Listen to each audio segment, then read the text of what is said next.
All right, here she is, Jordan Smith, our newest A&P. You did it, right? Yes. Congratulations. Thank Good you. job. Thanks. All right, and thanks to all you supporters out there that helped make it happen. Yes, thank you very much. So tell us a little bit about the program. So you go to the school, you get all your writtens done first. They do a little introductory course. They give you a couple lectures and then send you on your way to study. They have books that are all up to date with a lot of the questions from the FAA. And then once you pass all your writtens, you go downstairs to the oral and practical room where you actually have a little shop and you learn some of the oral stuff or practical stuff, and then they teach you some of the oral questions. And yeah, it's pretty straightforward. They have a testing center there. Awesome program, awesome school, and I definitely wouldn't have passed it if I didn't go to that school.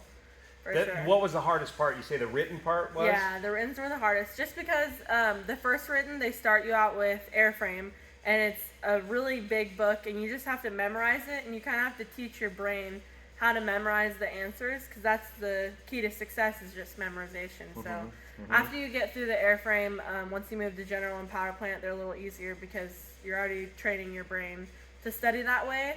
But it's a lot of questions to remember, and I think the first one is also just nerves, taking the first one.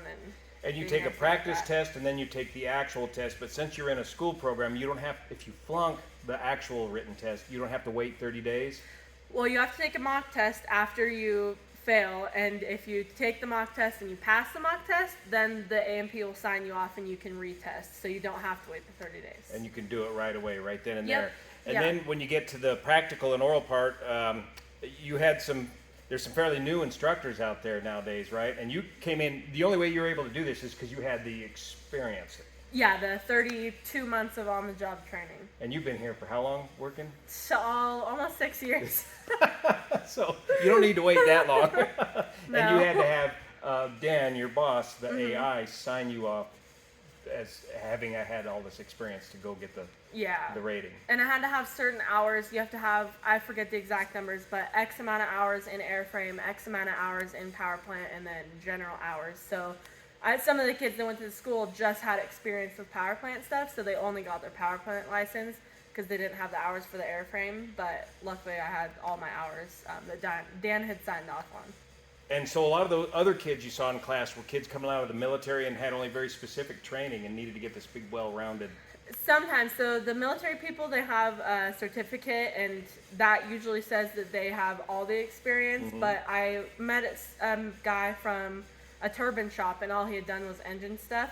So he was just there for his power plant because he didn't have the hours to do his airframe, which he can build those, but I think I forget the amount, like 300 hours or something. So to get both of airframe and power plant mechanics license. Exactly. Yeah. Which we need more of. And speaking of more of, the camera person here today, come on around to the front side of the camera.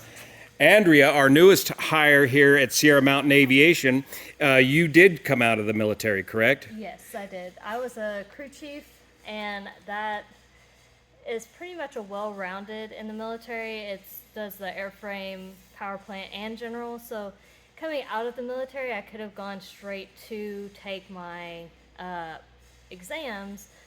I just talked to the FAA office here locally, like in the region. But I was like, well, I haven't really done much with electricity. There's some sheet metal stuff I haven't. So I decided to go to school, like a specific airframe and power plant school down here in Sacramento. 147 school. Yeah. Is it Sacramento City College? Yes. Excellent. Good. Yes, and I think all the instructors down there, like combined, they have like over 100 years of experience. Yes, on that's where I airplanes. went a million years ago in 1980 to get my A&P school. wow. Yeah, and they were very experienced old timers back then. But how are you able to?